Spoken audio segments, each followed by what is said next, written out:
Si vous pouvez prendre place, puisque j'attendais la deuxième personne pour le question citoyenne, mais apparemment qui n'a pas pu être là. Donc je vous propose que nous commencions par les questions qui nous ont été adressées par eux. Et donc c'est Chantal Ballot que nous accueillons avec grand plaisir. Ça doit lui rappeler des souvenirs dans cette salle, puisqu'elle a été longtemps une élue, bien sûr. Non pas dans cette salle, dans l'ancien, mais dans cette assemblée en tout cas. Voilà, donc Chantal, il faut appuyer sur le petit bouton.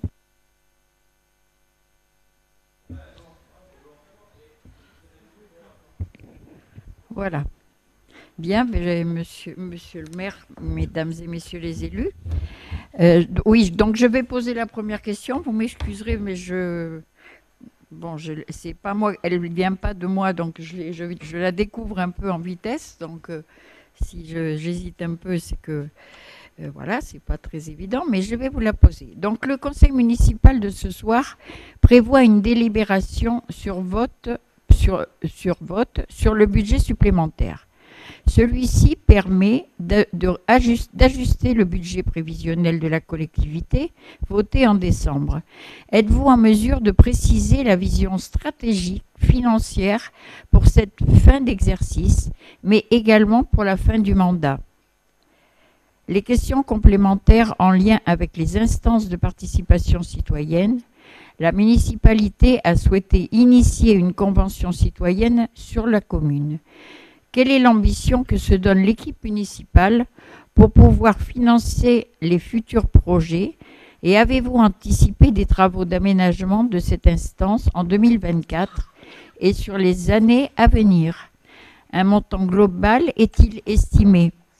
Et si oui, avec quelle source de financement? Je ne sais pas si Bernard veut dire un mot. J'aurais des choses aussi à indiquer.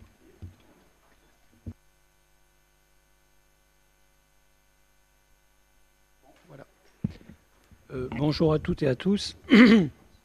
Alors sur la première question, en fait, je crois qu'il faut dire d'abord quelques mots sur ce qui s'est passé depuis les 3 dernières années. En fait, lorsque nous sommes arrivés, nous avons immédiatement lancé une analyse prospective sur la durée du mandat pour essayer de voir quelles étaient les marges de manœuvre dont on pouvait disposer. Et en fait, on s'est rendu compte très rapidement de la nécessité de devoir dégager un certain nombre de recettes supplémentaires, ce qui a expliqué notamment à notre arrivée une augmentation de la taxe foncière de 4,8%, du taux de la taxe foncière de 4,8%. Dans la mesure où en fait on s'était retrouvé devant la nécessité de couvrir un certain nombre de dépenses immédiates, des dépenses d'investissement qui étaient importantes et qui étaient dues, ces dépenses d'investissement, à des projets qui avaient été lancés antérieurement par nos prédécesseurs. On peut penser notamment à ce bâtiment, on peut penser aux tribunes de Gajac, à des travaux à l'UCPA ou sur le café de la gare. La question n'était pas pour nous de remettre en cause quoi que ce soit par rapport à ces projets. Elle était davantage d'essayer de les adapter à nos besoins, puisque par exemple sur PMF, on a décidé d'y mettre le centre de santé. La vraie contrainte devant laquelle on s'est trouvé, en fait, c'est qu'on s'est trouvé avec un mandat qui était en fait une durée de mandat qui était en fait contre-cyclique. Alors je m'explique. C'est-à-dire qu'en fait, quand on arrive avec une équipe et qu'on lance un mandat, on commence à réfléchir, on élabore le projet, ensuite on le finance et on le réalise. Donc en fait, les dépenses d'investissement arrivent la 4e ou la 5e, voire la 6e année.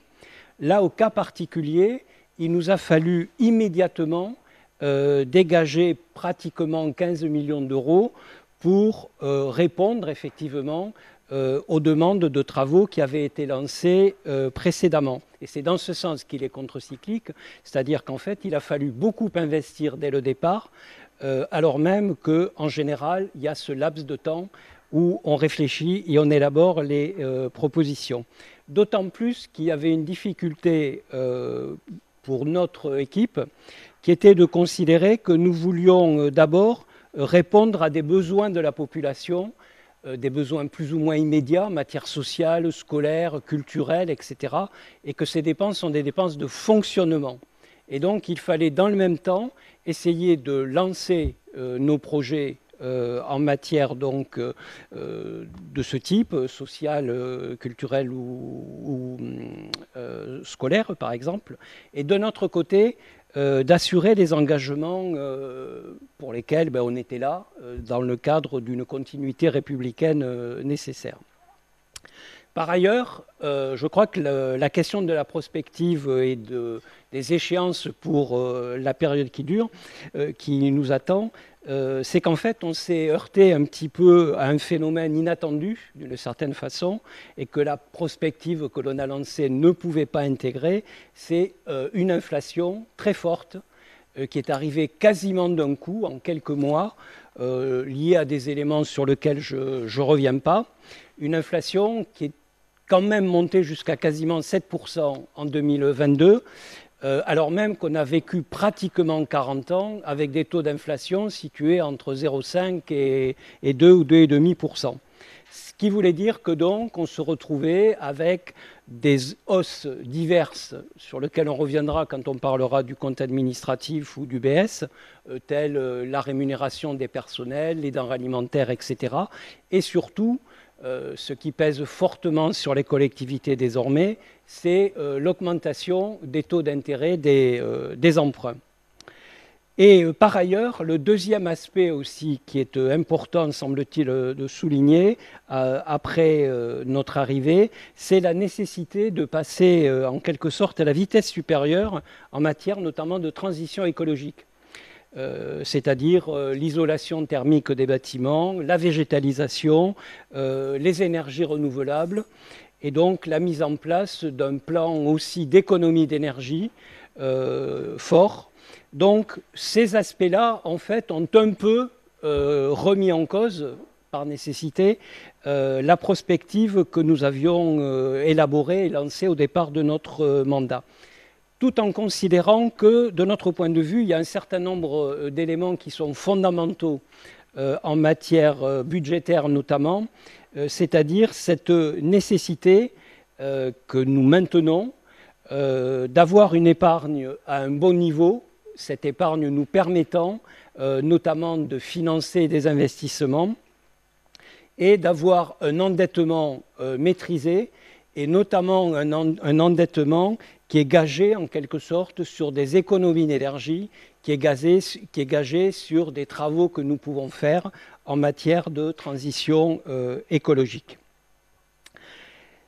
Par ailleurs, si ça peut rassurer certains, notre volonté sur le mandat est, sauf cataclysme, de stabiliser les taux de la taxe foncière, alors même, et c'est un autre aspect aussi que nous avons eu à vivre sur ce mandat, alors même que la liberté et l'autonomie financière des collectivités locales a été quand même affectée, limitée, avec la suppression de la taxe d'habitation, et que donc désormais une part importante de nos recettes dépend des compensations que nous verse l'État. Voilà. Et on peut voir d'ailleurs que toutes les collectivités, il suffit de lire le Sud-Ouest d'hier ou d'aujourd'hui pour voir combien le conseil départemental, par exemple, qui est une collectivité qui était particulièrement bien gérée, si j'ose dire, puisqu'elle avait le double ou le triple A, estiment que leur situation financière a tout de même été très fortement fragilisée, avec d'un côté, et nous vivons ça même dans les collectivités locales, une hausse des besoins exprimés par la population, et de l'autre côté, une évolution des recettes pour faire face à ces besoins qui n'est pas toujours lisible et qui dépend de toute façon de l'État. Ce que sera l'avenir, en fait, est en partie, et je vais finir avec ça, en partie lié à ce que l'État exigera des collectivités locales, et en particulier si les communes sont obligées de participer à l'effort que l'État veut imposer aux dépenses publiques après la sortie du Covid, le fameux quoi qu'il en coûte, avec notamment la volonté de réduire les déficits du budget de l'État et de réduire aussi la dette de la France. Alors, est-ce que nous serons amenés à participer, alors même qu'il faut se souvenir que les communes sont tenues par la loi de respecter l'équilibre budgétaire et n'ont en aucune façon la possibilité de présenter des budgets déficitaires, alors que l'État, lui, le peut, et que donc, quelque part, nous n'avons pas une grande responsabilité dans la situation financière du pays. Alors, je finirai en définitive en citant une phrase que l'on attribue soit à Pierre Dac, soit à Winston Churchill. C'est l'idée que la prévision est difficile, surtout lorsqu'elle concerne l'avenir. Merci. Très rapidement, pour ajouter, Bruno complétera sur la Convention citoyenne. Je crois que dans la question, il y a effectivement la stratégie financière. Cette stratégie, elle a été calée en début de mandat. Bernard vient de le développer, donc j'y reviens pas. L'événement qui vient nous impacter, c'est évidemment la crise liée à l'inflation. Sur une première année, on n'est pas dans une révision de stratégie. D'abord parce que beaucoup d'éléments avaient été intégrés dès le début du mandat. Je pense à l'isolation des bâtiments et à la ligne verte. Et ensuite parce que les prix ne seront pas forcément l'année prochaine, en tout cas on l'espère, ce qu'ils sont cette année. Ce qui est sûr, c'est qu'à terme, sont des coûts supplémentaires pour les collectivités en révision de prix, en taux d'intérêt, notamment en fourniture et en fonctionnement bien sûr, et que ça nous amènera effectivement à réfléchir non pas au PPI actuel, puisqu'il a été configuré, je pense, pour fonctionner correctement, sauf évidemment s'il y a de nouvelles catastrophes d'ici la fin du mandat, ce qu'on ne souhaite pas les uns et les autres. Mais c'est surtout pour le mandat suivant. Je pense qu'il faudra regarder nos capacités financières et calibrer les projets en fonction de ça. Je voulais ajouter un point. Moi, je vais saisir l'État. Parce que je considère qu'il y a pour les Saint-Médardais et Saint-Médardaises une rupture d'égalité par rapport aux dotations de l'État. Ce n'est pas du tout une polémique par rapport au gouvernement actuel, puisque ça a déjà commencé, hélas, bien avant, et notamment en 2013, avec le démarrage de la fin de la DGF. Vous savez que souvent, longtemps, Saint-Médard a bénéficié, et c'est heureux, d'une très forte taxe professionnelle liée à son tissu économique. Ce qui a généré une dotation de l'État, c'était bien normal, plus faible que ce qui pouvait être attribué à d'autres communes. Mais aujourd'hui, l'écart me semble déraisonnable. Quand vous regardez les études financières des communes de notre strate, c'est-à-dire plus de 30 000 habitants, la DGF moyenne par habitant est de 120 €. La ville de Saint-Médard-en-Jalles, cette année, c'est 20 € par habitant. Cet écart pouvait s'expliquer autrefois, je pense qu'on ne peut plus le justifier aujourd'hui. Il n'y a pas de raison que les habitants des autres villes de notre taille soient aidés à cette hauteur par l'État et nous à 6 fois moins. Enfin, rien ne le justifie plus puisque nous ne percevons plus de taxe professionnelle qui a d'ailleurs disparu et que la taxe foncière sur les entreprises, en tout cas industrielles, a été réduite de moitié. Donc moi je crois que notre stratégie financière, elle sera bien sûr à débattre d'abord entre nous, mais il faudra aussi, je crois, interpeller maintenant l'État sur ce que je considère à cette hauteur et à cet écart comme une rupture d'égalité finalement des citoyens. Si on revenait ne serait-ce qu'à la moyenne des villes de notre taille, on aurait 3,5 millions de DGF à peu près, quoi. Voilà. Cette année, on va être à 500 000 -600 000. Bon, est-ce que c'est normal? Je ne le crois pas. Donc on va commencer le débat avec l'État sur ce point, parce que je pense qu'il y a quand même là un vrai sujet. Moi, je suis très surpris qu'après la disparition de l'ATP pour les communes de la CVAE, on n'ait pas regardé à nouveau cette problématique de la DGF. Voilà. Bruno.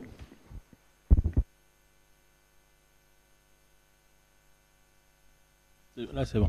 Non, juste un petit complément, mais ça a été quasiment dit, c'est que y avait dans la question de M. Pasquier, il y avait finalement cette question, est-ce que des des sommes sont mises en réserve pour les 2-3 années à venir concernant la Convention citoyenne, et donc c'est pas du tout le cas, et c'est logique, puisque en plus la Convention citoyenne s'intéresse plutôt à l'avenir et au long terme, donc ça sera plutôt pour les mandats suivants. En revanche, et pour rassurer aussi monsieur Pasquier, qui est membre de la Convention citoyenne, il y a bien de l'investissement qui est prévu pour permettre à la Convention citoyenne de fonctionner, pour faire venir des intervenants et tout ce dont on a besoin pour qu'une convention citoyenne soit la plus pertinente possible. Voilà, donc il y a des sommes pour le fonctionnement, pardon, mais pas pour l'investissement pour les années à venir concernant la convention. Voilà. Merci Bruno. En effet, malheureusement, on n'a pas de cagnotte, hein. Nous ne sommes pas assis sur des millions d'euros qui d'un seul coup pourraient être utilisés pour d'éminents projets. Malheureusement, on doit surtout faire face à ce qu'on doit faire. Voilà, on n'est pas dans l'imagination de projets. C'est bien décevant d'ailleurs pour nous, hein, et pour les habitants, j'imagine, mais malheureusement, c'est la triste réalité financière. Voilà, deuxième question, Chantal. Oui, merci. Bon, ben justement, alors donc, j'ai un peu la réponse à ce que je vais demander, mais je vais quand même poser ma question. Voilà. Habitante du lotissement du centre, du parc du centre, et à proximité de l'avenue de la Boétie, de la RPA, des écoles maternelles et primaires Montaigne, j'ai l'occasion de me rendre compte combien ce quartier est en pleine mutation. Beaucoup de jeunes couples achètent les maisons et il y a de plus en plus de jeunes enfants. Je vois passer aussi des lycéens, les personnes âgées sur la piste cyclable, tout le long du bois du Bourdieu. Et là, c'est là ma question. C'est ce dernier qui, de par son positionnement en plein cœur de la ville, m'interroge. D'abord, pour l'état déplorable dans lequel il se trouve et vulnérable aux incendies. Mais qui, malgré tout, pourrait avoir son utilité si tout le monde voulait bien se mettre autour d'une table afin d'élaborer un cheminement sobre, ombragé et surtout en dehors de toute circulation.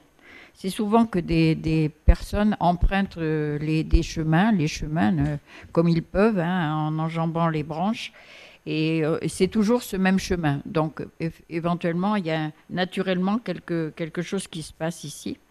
Afin d'élaborer un cheminement sobre, ombragé et surtout en dehors de toute circulation ou stationnement dangereux, tel que l'on peut le voir de plus en plus le long des écoles. Ma requête est la suivante.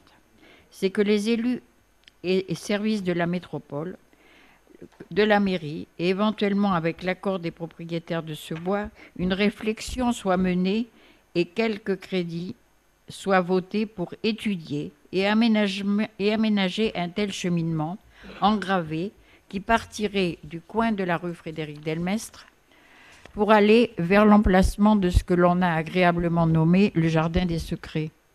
Il resterait à traverser l'avenue de la Boétie à l'issue de ce jardin, loin des giratoires, sur un espace sécurisé et pour aller vers les écoles. Et les mamans et les poussettes, les personnes âgées pourraient aller faire leurs courses en cheminant en toute sécurité. C'est peut-être un peu ludique ce que je dis, mais ça fait des années que je vois ce bois complètement se délabrer. Et bon, je sais quand même, de par ma fonction à un moment donné, qu'il y a des terrains dans le Bourdieu qui ont fait l'objet de transactions. Qu'en est-il? Et ce que je voudrais savoir, c'est que si on peut voir le cadastre et savoir si éventuellement on peut reprendre un peu de terrain. Voilà. Merci de prendre en considération ma requête qui, après une petite enquête que j'ai menée auprès des habitants du quartier, serait un investissement raisonnable et utile. Voilà. Je vous remercie. Merci beaucoup pour cette question. C'est l'occasion de faire le point sur un dossier qui anime les débats dans notre ville depuis déjà fort longtemps. Quand on parle du Bourdieu, en réalité, on parle de 3 sujets différents. Il y a d'une part la chartreuse et le terrain qui est autour. Il y a ensuite des parcelles forestières qui sont un autre sujet puisque ce n'est pas le même propriétaire. Et enfin, il y a Cassivigné où il y a une procédure encore un petit peu différente.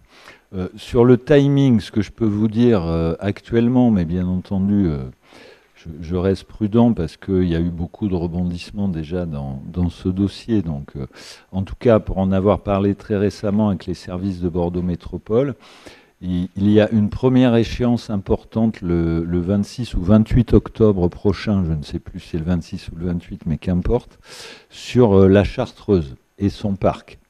C'est-à-dire que là, non pas sur la Chartreuse elle-même, mais sur les espaces qui l'entourent, la métropole avait proposé un prix pour les espaces naturels, monsieur les consorts Egan un autre.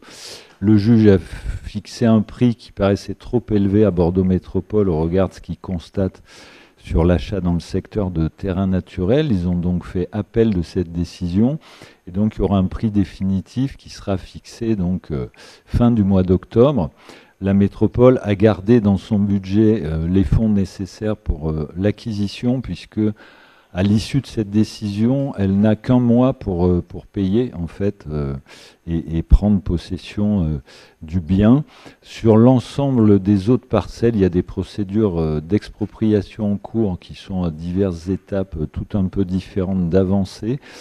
Donc la métropole ne prévoit pas d'issue définitive avant le second semestre 2024, le temps de purger toutes les procédures. Et donc d'ici là, avec évidemment le service de participation, voilà, tant qu'on n'est pas propriétaire, c'est un petit peu délicat de lancer des débats sur l'usage de biens qui ne nous appartiennent pas.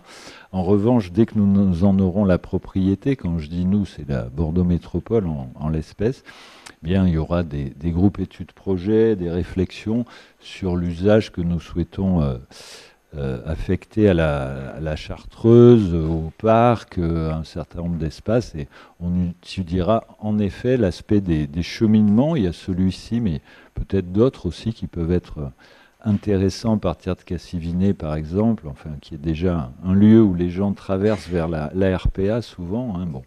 Donc tout ça est en cours, mais difficile de lancer des réflexions publiques sur un patrimoine qui n'est pas à nous et qui pour l'instant appartient à des propriétaires privés. Mais dès que possible, ces débats seront organisés. On espère bien qu'au cours de ce mandat, on sortira enfin de ce feuilleton qui n'a que trop duré à notre goût, et je pense au goût de tous les Saint-Médardais, Saint-Médardaises qui sont impatients d'enfin prendre l'usage du parc notamment, mais aussi des espaces autour. Espaces que nous devrons traiter avec précaution d'ailleurs, hein, parce que effectivement vous avez évoqué le risque incendie, mais ce sont des espaces aussi qu'il ne faut pas trop abîmer. Donc l'idée n'est pas non plus de faire des aménagements grandioses, hein, mais simplement des chemins comme il en existe déjà de fait, parce qu'en fait les gens ont pris l'habitude de traverser, donc ça a créé des passages, mais il faudra regarder ça de près. Voilà, merci beaucoup Madame Ballot. Bien, donc maintenant il y a une petite pause, mais très rapide, parce qu'il est presque 18h30, avant de démarrer le conseil municipal. Merci au conseil citoyen pour ces questions, et à bientôt.